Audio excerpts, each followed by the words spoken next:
आज के इस वीडियो में हम एक ऐसा सी प्रोग्राम बनाना सीखेंगे जो कि किसी एक्स वाई कोऑर्डिनेट सिस्टम में यूजर से इनपुट में एक कोऑर्डिनेट पॉइंट को ले और आउटपुट में यूजर को ये बताए कि यूजर ने जो कोऑर्डिनेट पॉइंट इनपुट दिया है वो कोऑर्डिनेट पॉइंट कौन से क्वाड्रेंट में लाई करता है। जैसा कि हम अभी स्क्रीन पर देख सकते हैं कि ये एक एक्स वाई प्लेन है जहां पे हमारे पास दो एक्सिस हैं, एक्स एक्सिस और Y axis. Left hand side में एक्स एक्सिस का नेगेटिव डायरेक्शन है और बॉटम साइड में वाई एक्सिस का नेगेटिव डायरेक्शन है। तो ये दोनों एक्सिस हमारे पूरे एक्स वाई कोऑर्डिनेट सिस्टम को 4 पार्ट में डिवाइड कर रहे हैं, जिसमें से पहले पार्ट को हम फर्स्ट क्वाड्रेंट बोलते हैं, सेकेंड पार्ट सेकेंड क्वाड्रेंट, वैसे ही थर्ड क्वाड्रेंट और फोर्थ क्वाड्रेंट। तो यूजर एक पॉइंट देगा, एक कोऑर्डिनेट पॉइंट देगा और हमें ये बताना है कि यूजर ने जो कोऑर्डिनेट पॉइंट दिया है वो कौन से क्वाड्रेंट में लाई करता है। जैसे मान लीजिए कि यूजर ने एक हमको कोऑर्डिनेट पॉइंट दिया -3 और 4। अब हमें बताना है कि ये पॉइंट इस एक्स वाई कोऑर्डिनेट सिस्टम में कौन से क्वाड्रेंट में लाई करता है। अब देखिए, ये जो पॉइंट यूजर ने दिया है इसमें दो वैल्यूज हैं, पहली वैल्यू x की है और दूसरी वैल्यू y की है। अब यहाँ पे जो x की वैल्यू है वो निगेटिव है और जो y की वैल्यू है वो पॉजिटिव है। तो x की वैल्यू निगेटिव और y की वैल्यू पॉजिटिव कौन से क्वाड्रेंट में होगा। देखिए, ये सेकेंड क्वाड्रेंट एक ऐसा क्वाड्रेंट है जहां पे x की वैल्यू निगेटिव है और y की वैल्यू पॉजिटिव है। तो इसका मतलब ये है कि यूजर द्वारा दिया गया पॉइंट सेकेंड क्वाड्रेंट में लाई करेगा। ठीक है। वैसे ही अगर मान लीजिए यूजर ने एक पॉइंट दिया है 3-4 और हमको बताना है कि ये वाला पॉइंट इस एक्स वाई कोऑर्डिनेट सिस्टम में कौन से क्वाड्रेंट पे लाई करेगा। तो अब देखिए, यहाँ पे x की वैल्यू पॉजिटिव है और यहाँ पे y की वैल्यू निगेटिव है। तो ऐसा कौन सा क्वाड्रेंट है जहाँ x की वैल्यू पॉजिटिव और y की वैल्यू निगेटिव है। देखिए, ये फोर्थ क्वाड्रेंट में x की वैल्यू पॉजिटिव है और y की वैल्यू निगेटिव है। तो ये जो पॉइंट होगा ये फोर्थ क्वाड्रेंट में लाई करेगा। इसी तरीके से अगर यूजर ने मान लीजिए -3 -4 दिया है तो हमें एक ऐसा क्वाड्रेंट देखना है जहां x की वैल्यू भी निगेटिव हो और y की वैल्यू भी निगेटिव हो। तो अब देखिए, थर्ड क्वाड्रेंट एक ऐसा क्वाड्रेंट है जहां x की वैल्यू भी निगेटिव है और जहां पे y की वैल्यू भी निगेटिव है, इसलिए ये जो पॉइंट होगा ये थर्ड क्वाड्रेंट में लाई करेगा। इसी तरीके से अगर एक ऐसा पॉइंट हो जिसमें दोनों ही पॉजिटिव हो, x की वैल्यू भी पॉजिटिव हो, y की वैल्यू भी पॉजिटिव है, तो हम कहेंगे कि ये पॉइंट जो है ये फर्स्ट क्वाड्रेंट में लाई करेगा। क्यों? क्योंकि फर्स्ट क्वाड्रेंट में x की वैल्यू भी पॉजिटिव है और y की वैल्यू भी पॉजिटिव है। तो इस वीडियो के लिए जो हमारा टारगेट आउटपुट है वो कुछ इस तरीके से रहेगा। हम यूजर से एक्स वाई कोऑर्डिनेट सिस्टम का एक पॉइंट मांगेंगे जिसमें यूजर हमें x की वैल्यू और y की वैल्यू देगा और हमें बताना है कि ये जो कोऑर्डिनेट पॉइंट है ये कौन से क्वाड्रेंट में लाई करेगा। तो जैसे देखिए, यहाँ x की वैल्यू भी पॉजिटिव है, y की वैल्यू भी पॉजिटिव है, तो ये फर्स्ट क्वाड्रेंट में लाई करेगा ये पॉइंट। उसी तरीके से x की वैल्यू भी नेगेटिव, y की वैल्यू भी नेगेटिव अगर होगी तो ये थर्ड क्वाड्रेंट में लाई करेगा। इसके अलावा यूजर ने अगर एक ऐसा पॉइंट दिया है जो कि दोनों 0-0 है तो ऐसा पॉइंट जो होगा वो ऑरिजिन में लाई करेगा। जैसे कि हम इस डायग्राम में देख सकते हैं कि ये जो पॉइंट होगा ये यहाँ पे, जहाँ पे x की वैल्यू भी 0 है, y की वैल्यू भी 0 है, तो हम इस पॉइंट को क्या कहेंगे कि ये ऑरिजिन में है। और ये कब होगा? जब x की वैल्यू और y की वैल्यू दोनों 0 होंगी। तो हमें अब एक सी प्रोग्राम बनाना है जो इन सारी कंडीशंस को सेटिस्फाई करे। मतलब यूजर को बता दे कि आपके द्वारा एंटर किया गया जो एक्स वाई कोऑर्डिनेट के जो पॉइंट्स हैं वो फर्स्ट क्वाड्रेंट में लाई करते हैं कि सेकंड क्वाड्रेंट में, थर्ड क्वाड्रेंट में, फोर्थ क्वाड्रेंट में या ऑरिजिन में। तो अगर आपको लगता है कि आप ये प्रॉब्लम इंप्लीमेंट कर सकते हैं सी लैंग्वेज में तो प्लीज आप इस वीडियो को कंटिन्यू करने से पहले एक बार इसको खुद से बनाने की कोशिश करिए। और अगर आपको कोई प्रॉब्लम होती है इस प्रोग्राम को बनाने में तो आप प्लीज इस वीडियो को कंटिन्यू करके देखिए कि मैंने कैसे इसको इम्प्लीमेंट किया है सी लैंग्वेज में। तो चलिए अब हम इस प्रॉब्लम के सॉल्यूशन को सी लैंग्वेज में इम्प्लीमेंट करते हैं। तो सबसे पहले हम यूजर से इनपुट लेने के लिए दो वेरिएबल ले लें जहां पे हम यूजर से x और y की वैल्यूज को इनपुट लेंगे और x और y की वैल्यूज को इनपुट लेने के लिए हम यूजर को एक मैसेज दे दें, उसको बोलें कि please enter the coordinate points. तो हम लिखेंगे यहाँ पे please enter the coordinate point. अब जब यूजर ये मैसेज देखेगा तो यूजर वैल्यू इनपुट करेगा और उन वैल्यूज को हम इंटीजर वेरिएबल्स में स्टोर कर लेंगे जो कि हमारे पास है x और y दोनों ही वेरिएबल इंटीजर, इसीलिए हमने फॉर्मेट स्पेसिफायर %d यूज किया है।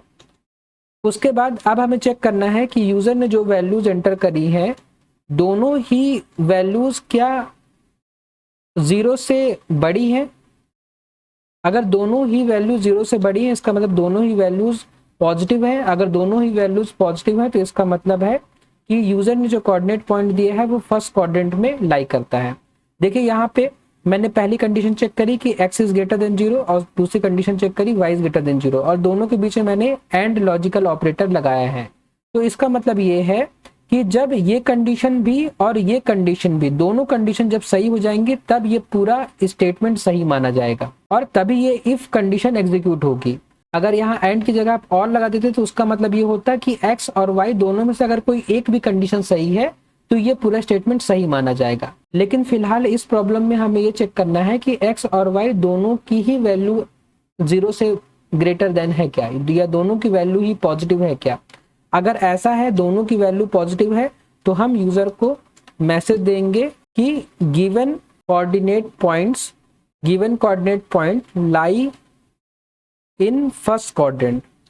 इसका मतलब ये हुआ कि जो आपने कोऑर्डिनेट पॉइंट एंटर किया है वो फर्स्ट क्वाड्रेंट में लाई करता है। तो इसी तरीके से अब हम second condition, third condition, fourth condition check करेंगे।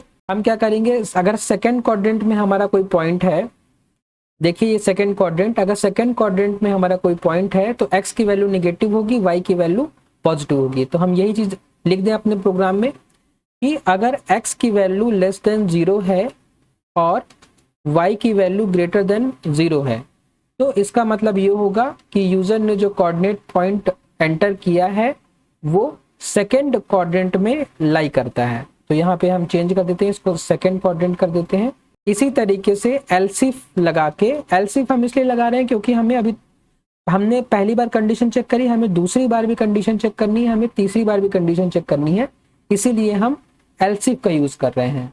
अगर हमें सिर्फ एक ही बार कंडीशन चेक करनी होती तो हम एक बार इफ यूज करके फिर एल्स लगा देते, लेकिन हमें हर एक स्टेटमेंट में कंडीशन चेक करनी पड़ रही है, इसलिए हम बार बार क्या कर रहे हैं, इफ लगा रहे हैं, फिर एल्स के बाद फिर हमने इफ लगाया, फिर एल्स के बाद फिर हमने इफ लगाया, क्योंकि हमें अब तीसरी बार फिर कंडीशन चेक करनी है। तो अब हमें क्या करना है, थर्ड क्वाड्रेंट के लिए कंडीशन देखनी है। तो थर्ड क्वाड्रेंट में आप देखिए कि x की वैल्यू भी नेगेटिव है और y की वैल्यू भी नेगेटिव है। तो हम अब इसी चीज को हम अपने प्रोग्राम में लिख देते हैं कि अगर x की वैल्यू भी लेस देन 0 है और y की वैल्यू भी लेस देन 0 है तो यूजर ने जो कोऑर्डिनेट पॉइंट एंटर किया है वो थर्ड क्वाड्रेंट में लाई करता है, थर्ड क्वाड्रेंट में लाई करता है। इसके बाद एक और कंडीशन बच जाती है, तो हमने फिर एल्स इफ लगाया और हमें यहाँ लिखना है फोर्थ क्वाड्रेंट के लिए कंडीशन। तो अब देखिए फोर्थ क्वाड्रेंट में x की वैल्यू पॉजिटिव है, y की वैल्यू नेगेटिव है।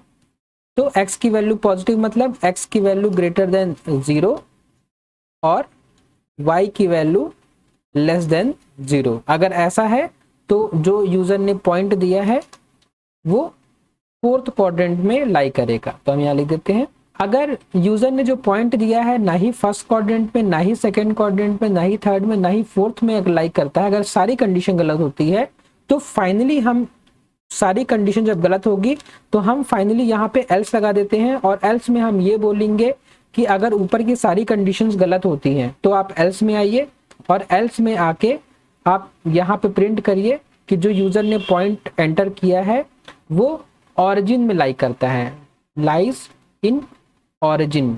यूजर ने जो पॉइंट एंटर किया है वो ऑरिजिन में लाई करता है।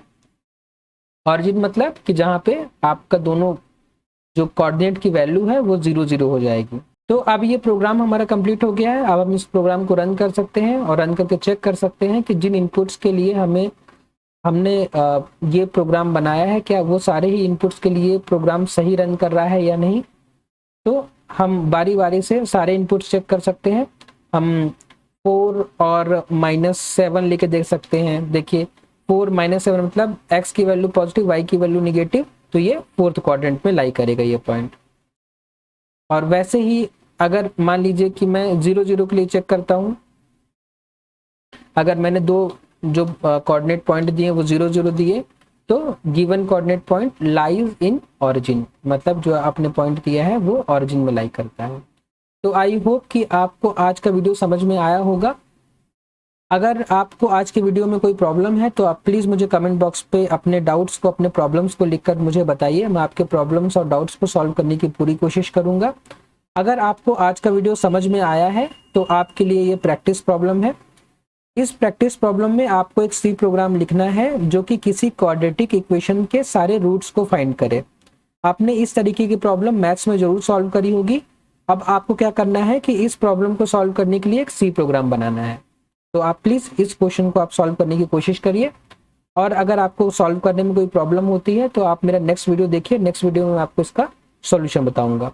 तो फिर मिलते हैं नेक्स्ट वीडियो में इस प्रॉब्लम के सॉल्यूशन के साथ। तब तक के लिए थैंक्स फॉर वॉचिंग।